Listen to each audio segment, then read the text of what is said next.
Hello everyone, welcome back to our channel booming buds. 4ാം ക്ലാസ്സിലെ EVSലെ വിങ്ഡ് ബഡ്സ് എന്ന യൂണിറ്റിന്റെ തേർഡ് പാർട്ടാണ് ഇന്നത്തെ വീഡിയോയിൽ ചെയ്തിട്ടുള്ളത്. ഇതിനു മുൻപ് ചെയ്തിട്ടുള്ള പാർട്ടുകളെല്ലാം ഞാൻ ഡിസ്ക്രിപ്ഷനിൽ കൊടുത്തേക്കാം.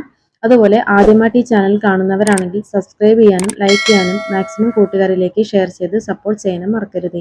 അപ്പോൾ നമുക്ക് യൂണിറ്റിലേക്ക് പോകാം. ഇനി നമ്മൾ പഠിക്കുന്നത് മൈഗ്രേറ്ററി ബേർഡ്സിനെ കുറിച്ചാണ്. മൈഗ്രേറ്ററി ബേർഡ്സ് എന്ന് വെച്ചാൽ എന്താണ്? ദേശാടന പക്ഷികൾ. അതായത് ഒരു പ്രദേശത്ത് നിന്നും മറ്റൊരു പ്രദേശത്തേക്ക് ഭക്ഷണം തേടി പോകുന്ന പക്ഷികളാണ് ദേശാടന പക്ഷികൾ. ഇത്തരം പക്ഷികൾക്ക് മറ്റ് പക്ഷികളെ അപേക്ഷിച്ച് കിലോമീറ്ററുകളോളം സഞ്ചരിക്കാൻ കഴിവുണ്ട്. ഇത്തരം പക്ഷികളെ നമുക്ക് എപ്പോഴും കാണാൻ കഴിയില്ല. ഓരോ സീസൺ അനുസരിച്ചാണ് അവയെ കാണാൻ കഴിയുന്നത്. അതുപോലെ ഇത്തരം പക്ഷികൾക്ക് അവയ്ക്ക് വേണ്ട ഭക്ഷണം ലഭിക്കുന്നിടത്തും മുട്ടയിട്ട് അടയിരിക്കാൻ അനുയോജ്യമായ ഇടങ്ങളിലും മാത്രമാണ് ഇവ കൂടുകൂട്ടാറുള്ളത്. ഇനി നമുക്ക് ചില മൈഗ്രേറ്ററി ബേർഡ്സിനെ പരിചയപ്പെടാം. Green warbler, Indian pitta, Indian paradise flycatcher, Indian golden oriole, Pacific golden plover, forest wagtail ഇവയെല്ലാം മൈഗ്രേറ്ററി ബേർഡ്സിന് എക്സാമ്പിൾസ് ആണ്. Do we always see all these birds shown in the pictures? ഈ ചിത്രത്തിൽ തന്നിരിക്കുന്ന പക്ഷികളെ നമുക്ക് എപ്പോഴും കാണാൻ കഴിയുമോ? ഇല്ല അല്ലേ? കാരണം ഇവയെ സീസൺ അനുസരിച്ച് മാത്രമേ കാണാൻ കഴിയുകയുള്ളൂ. Do we always hear their sounds? അതുപോലെ എപ്പോഴും ഇവയുടെ ശബ്ദം കേൾക്കാറുണ്ടോ? ഇല്ല. കാരണം എന്താണ്? അവയെ എപ്പോഴും കാണാൻ കിട്ടുന്ന പക്ഷികളല്ല. What could be the reason? അതിന് കാരണം എന്താണ്? Because they are migratory birds. കാരണം അവ ദേശാടന പക്ഷികളാണ്. അതുകൊണ്ടാണ് അവയെ നമുക്ക് എപ്പോഴും കാണാനോ അവയുടെ ശബ്ദം കേൾക്കാനോ കഴിയാത്തത്. Some species of birds migrate from one place to another in large number to escape from adverse weather conditions to obtain food and for breeding.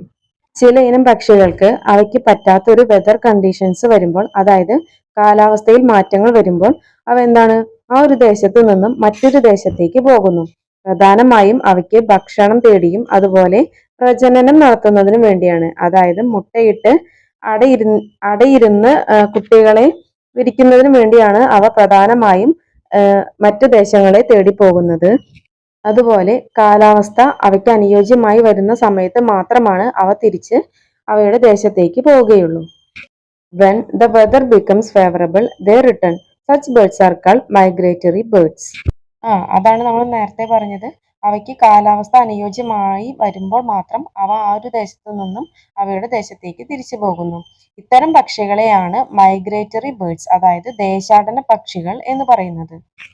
Find the names of more migratory birds and write them down. ഇതുപോലുള്ള മറ്റു ദേശാടന പക്ഷികളുടെ പേരുകൾ കണ്ടെത്തി എഴുതൂ. Collect pictures and paste them in the എൻവയോൺമെന്റൽ birds corner of your classroom. അതുപോലെ നിങ്ങളുടെ ക്ലാസ് റൂമിലുള്ള പരിസര മൂലയിൽ ബേർഡ്സ് കോർണർ എന്ന ആ ഒരു ഭാഗത്ത് പക്ഷികളുടെ ചിത്രങ്ങൾ ശേഖരിച്ച് ഒട്ടിക്കാനും പറഞ്ഞിട്ടുണ്ട്. നമുക്കിനി ചില മൈഗ്രേറ്ററി ബേർഡ്സ് പരിചയപ്പെടാം. Arctic tern, forest wagtail, common snipe, marsh harriers, brown headed gull. Birds and the environment. പക്ഷികളും പരിസ്ഥിതിയും. Have you noticed peepal trees growing on the top of certain buildings? ചില ബിൽഡിങ്ങുകളുടെ മുകളിൽ ആൽമരങ്ങൾ വളരുന്നത് നിങ്ങൾ ശ്രദ്ധിച്ചിട്ടില്ലേ? ഇവിടെ ഒരു ചിത്രത്തിൽ തന്നിട്ടുണ്ട്. ഒരു ബിൽഡിങ്ങിന്റെ മുകളിൽ ചെറിയൊരു ആൽമരം വളർന്നു നിൽക്കുന്നുണ്ടല്ലേ? Has anyone planted it there? അത് ആരെങ്കിലും അവിടെ നട്ടു വളർത്തിയതാണോ? അല്ല. പിന്നെ എങ്ങനെയാണ് അത് അവിടെ ഉണ്ടാകുന്നത്? അതായത് ഏതെങ്കിലും പക്ഷികൾ അവയുടെ ആ മരത്തിലെ ഒരു ഫ്രൂട്ട് കഴിച്ച് അതിന്റെ വിത്ത് അവിടെ കൊണ്ട് ഇടുമ്പോഴാണ് ആ ഒരു മരം അവിടെ വളരുന്നത്. Okay. How are birds beneficial to environment? പരിസ്ഥിതിക്ക് എങ്ങനെയാണ് പക്ഷികൾ ഗുണകരമായി മാറുന്നത്? പല രീതിയിലും പക്ഷികൾ നമ്മുടെ പരിസ്ഥിതിക്ക് ഗുണകരമായി മാറാറുണ്ട്. അതിനിവിടെ ഒരു എക്സാമ്പിൾ തന്നിട്ടുണ്ട്. ഒന്നെന്താണ്? സീഡ് ഡിസ്പേഴ്സൽ, അതായത് വിത്ത് വിതരണം. അവ കഴിക്കുന്ന ഫ്രൂട്ട്സിന്റെ വിത്തെല്ലാം അവ അങ്ങിങ്ങായി എല്ലാം എന്താണ് കൊണ്ടു ചെന്ന് ഇടുന്നു അല്ലെ? അല്ലെങ്കിൽ അവ കാഷ്ടിക്കുമ്പോഴാണ് ആ വിത്ത് അവിടെ എത്തുന്നത്. എന്നിട്ട് എന്താണ്? ആ ഒരു വിത്ത് വളർന്ന് അവിടെ ചെടികളും മരങ്ങളും ഉണ്ടാകുന്നു. ഇതുപോലുള്ള മറ്റ് ബെനിഫിറ്റ്സ് എന്തൊക്കെയാണെന്ന് നമുക്ക് നോക്കാം. പോളിനേഷൻ, അതായത് പരാഗണം. അതായത് ഒരു പൂവിൽ നിന്നും മറ്റൊരു പൂവിലേക്ക് പക്ഷികൾ വഴി പരാഗണം നടക്കുമ്പോഴാണ് എന്താണ് പുതിയ വിത്തുകളും പഴങ്ങളും പൂക്കളും ഒക്കെ ഉണ്ടാവുന്നത്. ക്ലീൻ അവർ സറൗണ്ടിങ്സ്, അതുപോലെ നമ്മുടെ ചുറ്റുപാടും അവ എന്താണ് ക്ലീൻ ചെയ്യുന്നു അല്ലേ? അതായത് ഫുഡ് വേസ്റ്റ് ഒക്കെ കഴിക്കുമ്പോഴെന്താണ് നമ്മുടെ ചുറ്റുപാടും ക്ലീൻ ചെയ്യുകയാണ് ചെയ്യുന്നത്. കൺട്രോളിംഗ് പെസ്റ്റ്, അതായത് കീടങ്ങളെ നിയന്ത്രിക്കുന്നു. ചെടികളിലും മറ്റും ഉണ്ടാകുന്ന കീടങ്ങളെ ഇവ ഭക്ഷിക്കുന്നതിലൂടെ എന്താണ് ചെടികൾക്ക് കീടങ്ങളിൽ നിന്നും സംരക്ഷണം ലഭിക്കുന്നു. In search of drinking water, കുടിവെള്ളം തേടി അല്ലെങ്കിൽ ദാഹജലം തേടി എന്നൊക്കെ പറയാം. How do birds and animals quench their thirst in the summer when springs and other water bodies dry up? അതായത് വേനൽക്കാലത്ത് നമ്മുടെ ജലാശയങ്ങളിലെ വെള്ളമൊക്കെ വറ്റുമ്പോൾ പക്ഷികളും മൃഗങ്ങളും എങ്ങനെയാണ് അവയുടെ ദാഹം അകറ്റുന്നത്? അങ്ങനെയുള്ള ഒരു സാഹചര്യം വരുമ്പോൾ നമ്മളാൽ കഴിയുന്ന കാര്യങ്ങൾ എന്താണ് അവയ്ക്ക് ചെയ്തു കൊടുക്കണം അല്ലേ? അപ്പോൾ എങ്ങനെയെല്ലാം അവയ്ക്ക് നമ്മളാൽ കഴിയുന്ന സഹായങ്ങൾ ചെയ്യാമെന്ന് നോക്കാം. To protect birds from the heat and drought in summer we can provide birds with drinking water. സമ്മറിൽ ഉണ്ടാകുന്ന ആ ഒരു കൊടും ചൂടിനെ അതിജീവിക്കാനായി പക്ഷികൾക്കും മറ്റും കുടിക്കാനുള്ള വെള്ളം നമുക്ക് നൽകാവുന്നതാണ്. For this you can pour water in earthen pots and keep under the trees or in any other open places. അവയ്ക്ക് വെള്ളം നൽകുന്നതിനായി മൺപാത്രങ്ങളിൽ വെള്ളം നിറച്ച് മരത്തിലോ മറ്റു തുറന്നായ പ്ലേസിലോ നമുക്ക് വെള്ളം കൊണ്ടുചെന്ന് വെക്കാവുന്നതാണ്. Be sure to change the water frequently to prevent mosquitoes from laying their eggs. അതുപോലെ ആ വെള്ളത്തിൽ കൊതുകുകൾ വന്ന് മുട്ടയിടാതിരിക്കാനും നമ്മൾ പ്രത്യേകം ശ്രദ്ധിക്കണം. Set up a place in your school to provide food and water for birds. പക്ഷികൾക്ക് വെള്ളവും ഭക്ഷണവും ലഭിക്കാനുള്ള ഒരിടം നിങ്ങളുടെ സ്കൂളിലും ഒരുക്കൂ എന്നാണ് പറഞ്ഞിരിക്കുന്നത്. Great hornbill towards street of extinction. മലമുഴക്കി വേഴാമ്പൽ വംശനാശ ഭീഷണിയിൽ. The great hornbill, also known as farmer of the forest, is the official bird of Kerala. കേരളത്തിന്റെ ഔദ്യോഗിക പക്ഷി എന്നറിയപ്പെടുന്ന ഗ്രേറ്റ് ഹോൺബിൽ, അതായത് മലമുഴക്കി വേഴാമ്പൽ, കാട്ടിലെ കർഷകൻ എന്ന പേരിലും അറിയപ്പെടുന്നുണ്ട്. It is now facing the threat of extinction. ഇപ്പോൾ അവ വംശനാശ ഭീഷണി നേരിട്ടുകൊണ്ടിരിക്കുകയാണ്. The number of birds like the great hornbill and house sparrow is now decreasing. What could be the reasons? അതായത് ഇപ്പോൾ മലമുഴക്കി വേഴാമ്പലും അതുപോലെ അങ്ങാടിക്കുരുവി എന്നറിയപ്പെടുന്ന പക്ഷികളും വളരെ കുറഞ്ഞു വരികയാണ്. അതിനുള്ള കാരണം എന്താണ്? എന്തൊക്കെയാണ് അതിനുള്ള റീസൺസ് എന്ന് നോക്കാം. സ്കാർസിറ്റി ഓഫ് റിസോഴ്സസ്, അവയ്ക്കുള്ള ഭക്ഷണത്തിന്റെ ലഭ്യതക്കുറവ്. ലാക്ക് ഓഫ് ടാൾ ട്രീസ്, അതായത് ഉയരമുള്ള മരങ്ങളുടെ കുറവ്. ഹ്യൂമൻ പ്രസൻസ്, മനുഷ്യന്റെ ഇടപെടൽ. ഹാബിറ്ററ്റ് ഡിസ്ട്രക്ഷൻ, അവയുടെ ആവാസത്തെ നശിപ്പിക്കുമ്പോൾ. ഡീഫോറസ്റ്റേഷൻ, അതായത് വനനശീകരണം നടത്തുമ്പോൾ. യൂസ് ഓഫ് പെസ്റ്റിസൈഡ്സ്, കീടനാശിനികളുടെ അമിതമായ ഉപയോഗം. ഇതെല്ലാം ഇവയുടെ വളർച്ചയെ ബാധിക്കുന്നു. The red data book is A book that recorded endangered and rare species.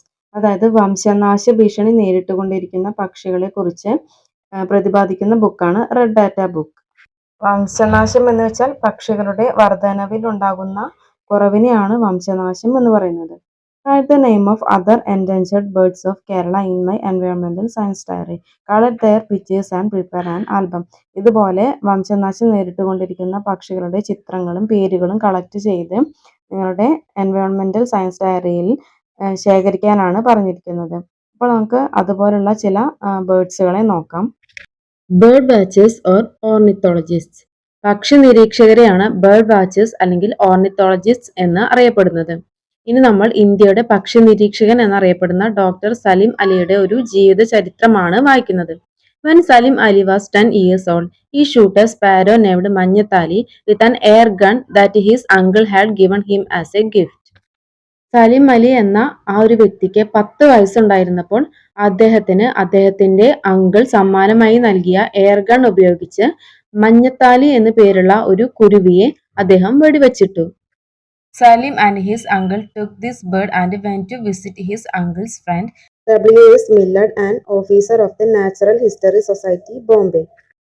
വെടിവെച്ച് വീഴ്ത്തിയിട്ട ഈ മഞ്ഞത്താലി എന്നു പേരുള്ള കുരുവിയെ എടുത്ത് സലിം അലിയും അദ്ദേഹത്തിന്റെ അമ്മാവനും ചേർന്ന് സലിം അലിയുടെ അമ്മാവന്റെ സുഹൃത്തായ W.S. വില്ലാർഡ് എന്ന ആളെ സന്ദർശിച്ചു. അദ്ദേഹം മുംബൈയിലെ നാച്ചുറൽ ഹിസ്റ്ററി സൊസൈറ്റിയിലെ ഉദ്യോഗസ്ഥനായിരുന്നു. He introduced Salim to the collection of birds preserved and kept at the society. അദ്ദേഹം പക്ഷികളുടെ സംസ്കരിച്ച് സൂക്ഷിച്ചു വച്ചിരിക്കുന്ന കളക്ഷൻസ് സലീമിന് പരിചയപ്പെടുത്തി. It included sparrows like the മഞ്ഞത്താളി ദാറ്റ് സലീം ഹാഡ് ഷൂട്ട്. ആ ഒരു പക്ഷികളുടെ ശേഖരണത്തിൽ സലീം അലി ഷൂട്ട് ചെയ്ത് വീഴ്ത്തിയിരുന്ന മഞ്ഞത്താലി എന്ന പക്ഷിയെ പോലെയുള്ള പക്ഷിയെയും അദ്ദേഹം കണ്ടു. This visit mark the turning point for him to be a bird lover letter. ഈ നാച്ചുറൽ ഹിസ്റ്ററി സൊസൈറ്റിയിലേക്കുള്ള അദ്ദേഹത്തിന്റെ സന്ദർശനം പിന്നീട് അദ്ദേഹത്തെ ഒരു പക്ഷിപ്രേമിയാക്കി മാറ്റി. ഇങ്ങനെയാണ് ഡോക്ടർ സലീം അലി ഒരു ബേർഡ് വാച്ചറായി മാറിയത്. This is the biography of Dr. Salim Ali, the greatest bird watcher India has ever seen. India കണ്ടതിൽ വെച്ച് ഏറ്റവും വലിയ പക്ഷി നിരീക്ഷകനായിരുന്നു ഡോക്ടർ സലീം അലി. അദ്ദേഹത്തിന്റെ ഒരു ജീവചരിത്രമാണ് നമ്മളിപ്പോൾ വായിച്ചത്. We celebrate his birthday November 12 as national bird watching day. പക്ഷി നിരീക്ഷണമായി, അതായത് ദേശീയ പക്ഷി നിരീക്ഷണ ദിനമായി നമ്മൾ അദ്ദേഹത്തിന്റെ ജന്മദിനമായ നവംബർ 12 ആചരിക്കുന്നു. Do you know any other bird watchers? Find more information about them and write. ഇതുപോലുള്ള മറ്റ് പക്ഷി നിരീക്ഷകരെ കുറിച്ച് നിങ്ങൾക്കറിയുമോ? അതുപോലെ അവരുടെ ഇൻഫർമേഷൻ കളക്ട് ചെയ്ത് എഴുതാനും പറഞ്ഞിട്ടുണ്ട്. അപ്പോൾ മറ്റ് 2 പക്ഷി നിരീക്ഷകരെ ഇവിടെ തന്നിട്ടുണ്ട്. Shri K Neelakantan, also known as Induchoodan. Induchoodan എന്ന പേരിലും അറിയപ്പെടുന്ന ശ്രീ കെ നീലകണ്ഠൻ, അതുപോലെ ഡോക്ടർ ആർ സുഗതൻ. ഇവരും ഡോക്ടർ സലീം അലിയെ പോലെ പക്ഷി നിരീക്ഷകരാണ്. The branch of science related to the study of birds is called ornithology.